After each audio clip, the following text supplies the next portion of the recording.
அருமையான ஆசிரியர். அது ஒரு அழகான பனிக்காலம். நாம்பூர் காட்டோட மத்தியில ஒரு சின்ன பள்ளிக்கூடம் ஒண்ணு இருந்துச்சு.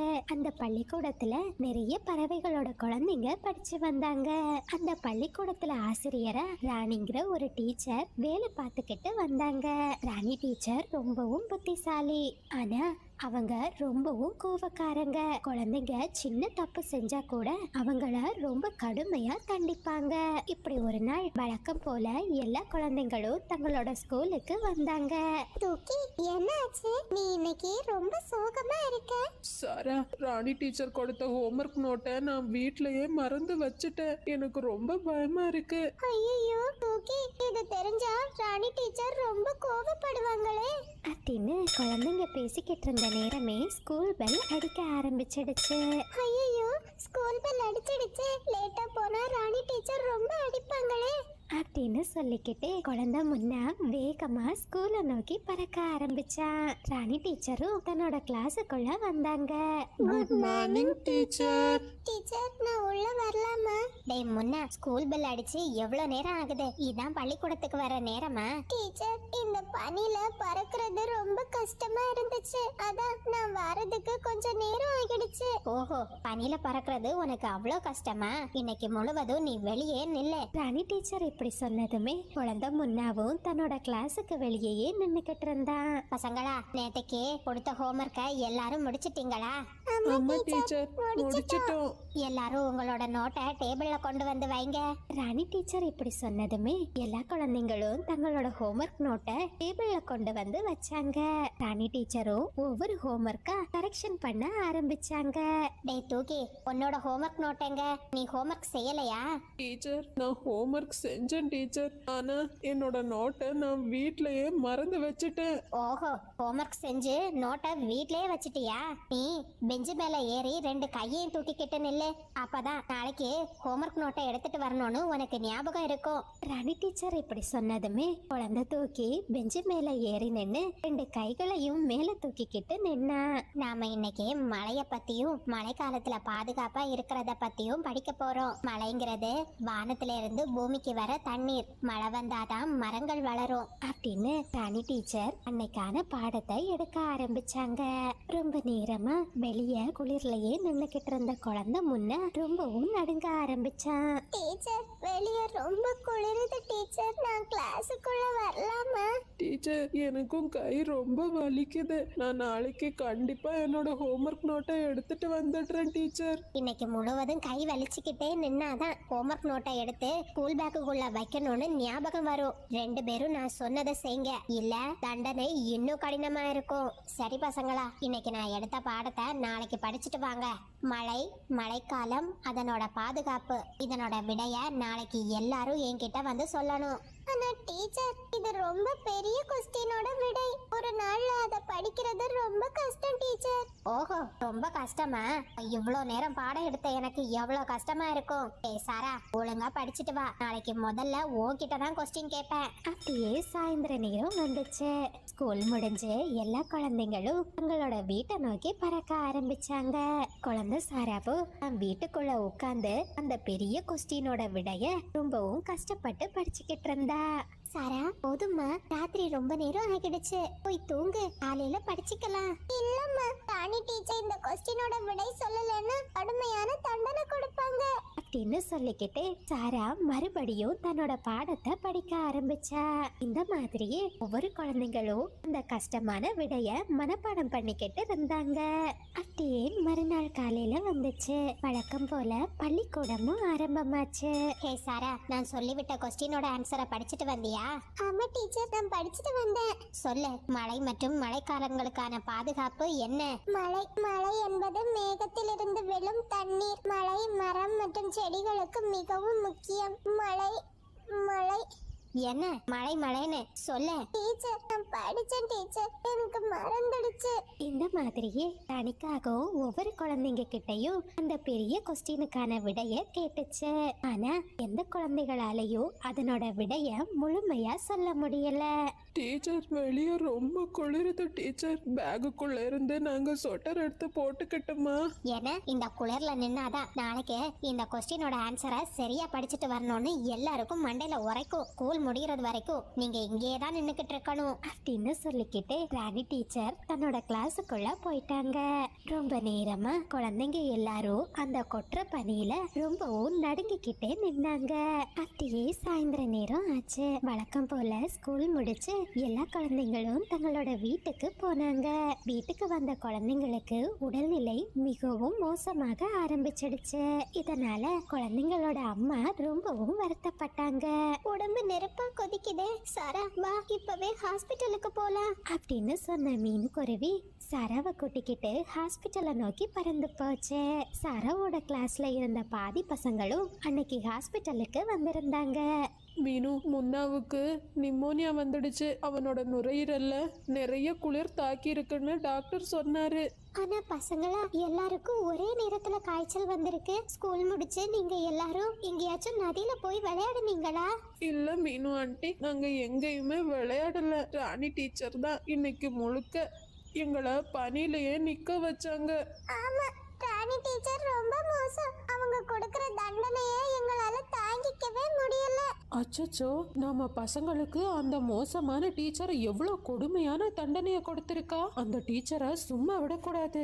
ஆமா ஆமா, அந்த டீச்சரை நாம சும்மாவே விடக்கூடாது. நாளைக்கே ஸ்கூலுக்கு போய் உண்டு இல்லைன்னு பண்ணிடணும். நண்பர்களே, கொஞ்சம் பொறுமையா இருங்க. ஒரு ஆசிரியர் குழந்தைக்கு தண்டனை கொடுக்கறது அவங்களோட நன்மைக்கு தான். நாம நாளைக்கு பிரின்சிபால் கிட்ட இந்த விஷயத்த சொல்லுவோம். அப்படியே மறுநாள் பொழுது விடிஞ்சது.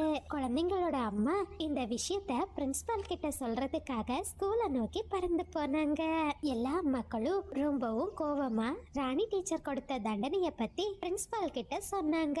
பெற்றோர்களே, இனிமே அவங்க குழந்தைங்களுக்கு இந்த மாதிரி கடுமையான தண்டனைகளை கொடுக்க மாட்டாங்க.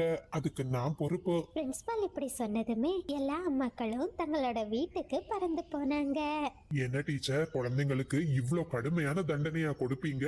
இதுக்கு மேலையும் இது மாதிரி ஏதாச்சும் கம்ப்ளைண்ட் நான் கேட்டேன், உங்களை ஸ்கூலை விட்டு நான் டிஸ்மிஸ் பண்ணிடுவேன். பிரின்சிபால் இப்படி சொன்னதை கேட்டதுமே ராணிக்காக ரொம்பவும் கோபம் ஆகிடுச்சு. அவங்க ரொம்ப கோபத்தோட தன்னோட கிளாஸுக்குள்ள வந்தாங்க. கே பசங்களா, இன்னைக்கு நான் உங்களுக்கு கொடுக்கிற தண்டனையில நீங்க இனிமே நான் கொடுக்கிற தண்டனைய பத்தி வீட்ல வாயே திறக்க மாட்டீங்க அப்படின்னு சொன்ன ராணி டீச்சர் பெரிய பெரிய ஐஸ் கட்டிகளை எடுத்துட்டு வந்து அதன் மேல எல்லா குழந்தைங்களையும் நிக்க வச்சாங்க. ஐயோ டீச்சர், எங்களுக்கு காலு ரொம்ப மறுக்குது. தயவு செஞ்சு எங்களை கீழே இறக்கி விடுங்க. இனிமே யாராச்சும் என்ன பத்தி வீட்ல கம்ப்ளைண்ட் சொல்லுவீங்க, உங்களுக்கு இதை விட கடுமையான தண்டனை கொடுப்பேன். ஒழுங்கா இதுல நில்லுங்க அப்படின்னு சொன்ன ராணி டீச்சர் அந்த பனிக்கட்டி உருகிறது வரைக்கும் குழந்தைங்கள பனிக்கட்டி மேல நிக்க வச்சாங்க. அப்படியே மறுநாள் பொழுது விடிஞ்சது. அன்னைக்கு சனிக்கிழமை, பள்ளிக்கூடம் விடுமுறை. வெளியூருக்கு போன கழுகோட அப்பா தன்னோட வீட்டுக்கு வந்தாங்க. வீட்டுக்கு வந்த தான் அப்பா கிட்ட குழந்தை விண்ணு நடந்த விஷயத்த அழுதுகிட்டே சொன்னா. நீ கவலைப்படாத, எல்லாத்தையும் நான் பாத்துக்கிறேன் அப்படின்னு சொன்ன கழுகோட அப்பா ராணி டீச்சரை ஒரு மரத்தோட கிளையில கட்டி போட்டாரு.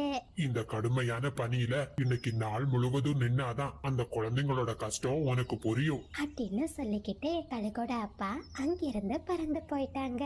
வழக்கம் போல குழந்தைங்க கிட்ட விளையாட வந்த விண்ணு தான் அப்பா ராணி டீச்சருக்கு கொடுத்த தண்டனைய பத்தி சொன்னா. இத கேட்ட குழந்தைங்க ரொம்பவும் பயந்து போயிட்டாங்க. குழந்தைங்க எல்லாரும் ராணி டீச்சர் இருந்த மரத்தை நோக்கி பறந்து போனாங்க. அவங்க கட்ட அவிழ்த்து ராணி டீச்சரை விடுவிச்சாங்க.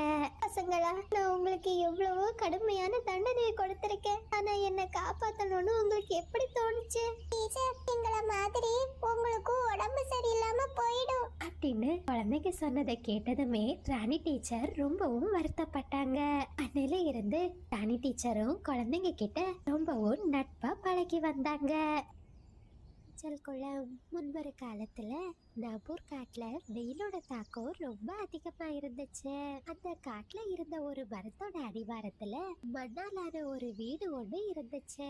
அந்த வீட்டுக்குள்ள காலுவும் ராணியும் தங்களோட பொண்ணு முன்னி கூட வாழ்ந்து வந்தாங்க. ரெண்டு காகங்களும் தங்களோட குழந்தை முன்னிய ரொம்ப அதிகமா நேசிச்சாங்க. காலு, நம்ம காட்டுல வர வர வெயிலோட தாக்கம் ரொம்ப அதிகரிச்சுக்கிட்டே இருக்கு. பாவம், நம்ம குழந்தை முன்னி இந்த வெயிலால ரொம்ப கஷ்டப்படுறா. ஆமா, அத என்ன செய்யறது? இந்த வெயில் காலம் எப்ப முடிஞ்சு மழைக்காலம் ஆரம்பிக்கும்னு தெரியலையே. என்கிட்ட ஒரு நல்ல யோசனை இருக்கு காலு. நம்ம புத்திக்காக நம்மளோட வீட்டு முன்னாடி ஒரு சின்ன நீச்சல் குளத்தை கட்டலாம். இன்னும் 2 நாள்ல முந்தியோட பிறந்த நாள் வந்துடும். இந்த நீச்சல் குளத்தை நாம அவளுக்கு பரிசா கொடுக்கலாம். அடராடி, இந்த யோசனை கேக்குறதுக்கு ரொம்ப நல்லா இருக்கு. நான் இப்பவே காட்டுல போய் களிமண்ணை எடுத்துட்டு வரேன். நீ அதை வச்சு நீச்சல் குளத்தை கட்டுற வேலைய தொடங்கு.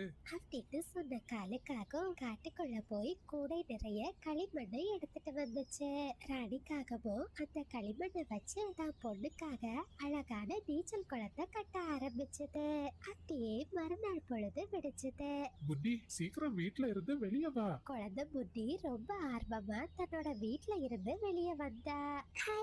நீச்சல் குளம், ஜாலி ஜாலி. என்னோட நீச்சல் குளம் எவ்வளவு அற்புதமா இருக்கு. புத்தி, உனக்கு இந்த நீச்சல் குளம் பிடிச்சிருக்கா? உனக்காக தான் நானும் அப்பாவும் ரொம்ப கஷ்டப்பட்டு இந்த குளத்தை உருவாக்கணும். அப்பா, அம்மா, உங்களுக்கு ரொம்ப நன்றி. நீங்க தான் எனக்கு கிடைச்ச சிறந்த பரிசு. அப்படின்னு பேசிக்கிட்டு அந்த காக்கை குடும்பம் ரொம்ப சந்தோஷமா அந்த நீச்சல் குளத்துல குளிக்க ஆரம்பிச்சாங்க.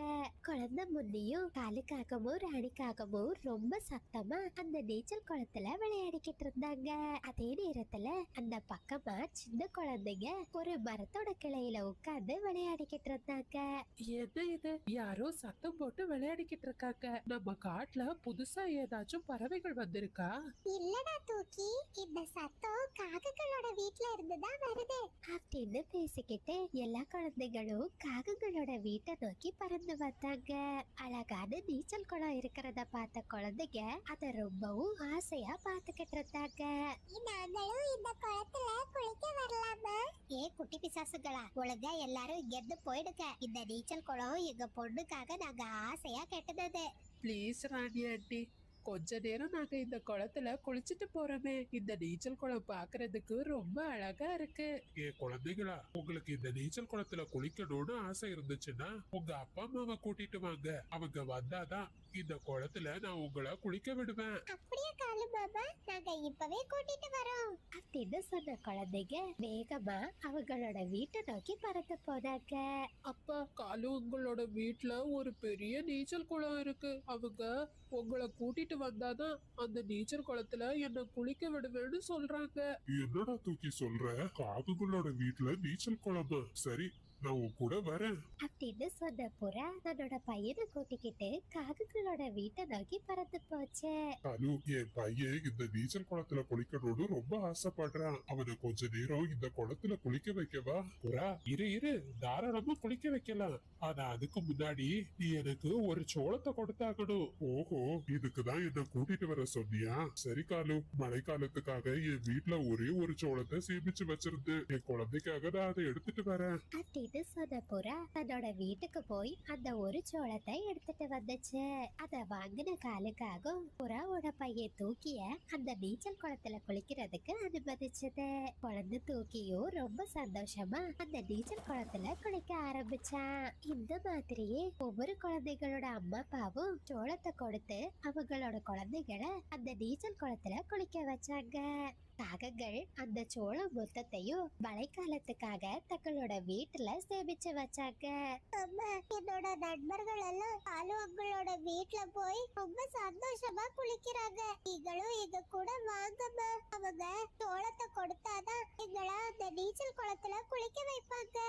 சரி, உங்க ஆசைக்காக இன்னைக்கு மட்டும் நான் சம்மதிக்கிறேன். தினமும் என்கிட்ட இப்படி அடம்பிடிக்க கூடாது.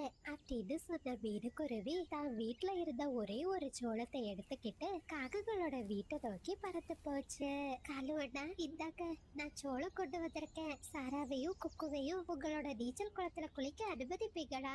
அட மீனு, இரு, நீ எனக்கு 2 சோளத்தை கொடுத்தாகணும். என்ன சொல்றீங்க? நீங்க எல்லார்கிட்டயும் ஒரு சோளத்தை வாங்கிக்கிட்டு அவங்களோட குழந்தைகளை குளிக்க அனுமதிக்கிறீங்க. ஆனா எனக்கு மட்டும் ஏன் 2 சோளம் கேக்குறீங்க?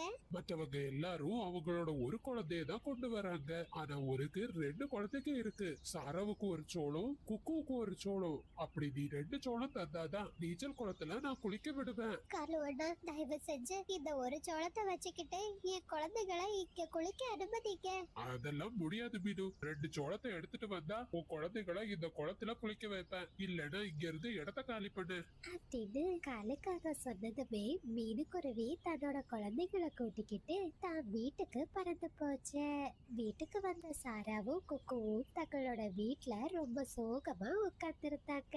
தன்னோட குழந்தைங்க இப்படி உட்கார்ந்து இருக்கிறத பார்த்த மீனுக்குருவி ரொம்பவும் கவலைப்பட்டுச்சு.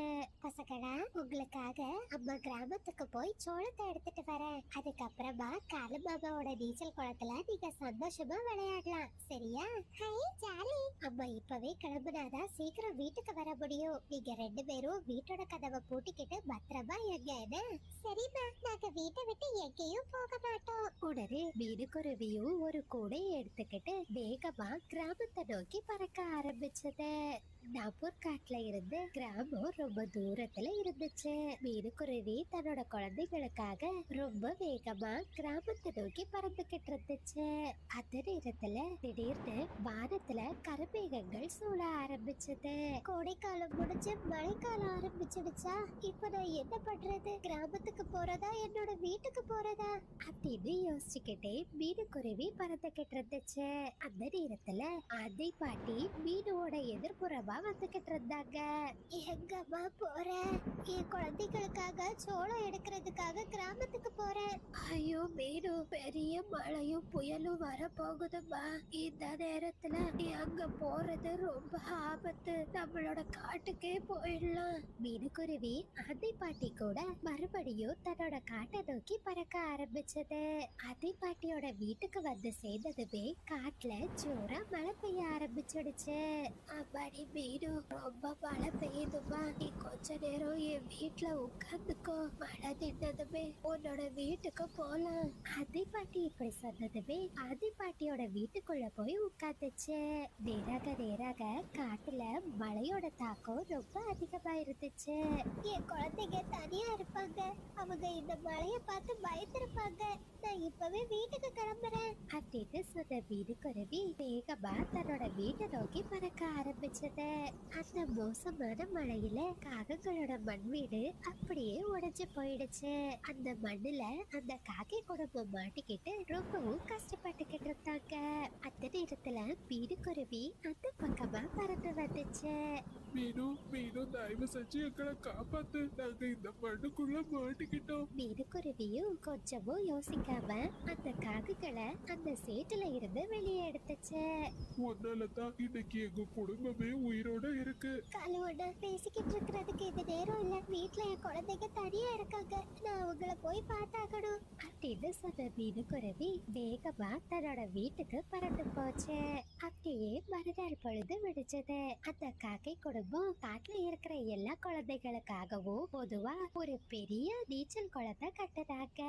எல்லாரும் வாங்க, நீங்க இனிமே தாராளமா இந்த நீச்சல் குளத்துல குளிக்கலாம். இந்த குளம் எல்லாருக்கும் பொதுவானது அப்படின்னு காக்குகள் சொன்னதை கேட்டதுமே எல்லா குழந்தைகளும் சந்தோஷத்துல துள்ளி குதிச்சாங்க. நண்பர்களே, இது சப்ஸ்கிரைபர் விருப்பத்திற்கான நேரம். பவிஷா, தியாஷ், அஸ்வின், சர்வேஸ் எல்லா குட்டீஸ்க்கும் ஒரு பெரிய ஹாய். அனுஸ்ரீமதி, ரக்ஷிதா ஸ்ரீ 2 குட்டீஸும் நல்லா சாப்பிட்டு சமத்து பாப்பாவா இருக்கணும், சரியா? பவிக்குட்டி, பாலா குட்டி 2 குட்டீஸ்க்கும் ஒரு பெரிய ஹாய். ஹாய் ஆதிரா, சுதந்திரா, உங்களுக்கு இனிய பிறந்த நாள் நல்வாழ்த்துக்கள். ஹாய் வெற்றிவேந்தன், ஹாய் மின்ஹா பாப்பா, ஹாய் வேதவர்மா, ஹாய் தேவினி, அபிநந்தன், அகில் நிவேஷ் எல்லா குட்டீஸ்க்கும் ஒரு பெரிய ஹாய். இக்கா, யாழினி 2 குட்டீஸ்க்கும் ஒரு பெரிய ஹாய். அஜீவன், ஆதிரா, ருத்ரா, காவிஷ், பாகுபலி எல்லா குட்டீஸ்க்கும் ஒரு பெரிய hi. Hi Ashrith, hi Diana. Sarvesh பாப்பா, உங்களுக்கு இனிய பிறந்த நாள் நல்வாழ்த்துக்கள். சாய் டயானா பாப்பா, உங்களுக்கு ஒரு பெரிய ஹாய். சாசினி, மகிழ், மித்ரா எல்லா குட்டீஸ்க்கும் ஒரு பெரிய ஹாய். நீங்கள் அனைவரும் அளித்து வரும் அன்புக்கும் ஆதரவுக்கும் மிக்க நன்றி.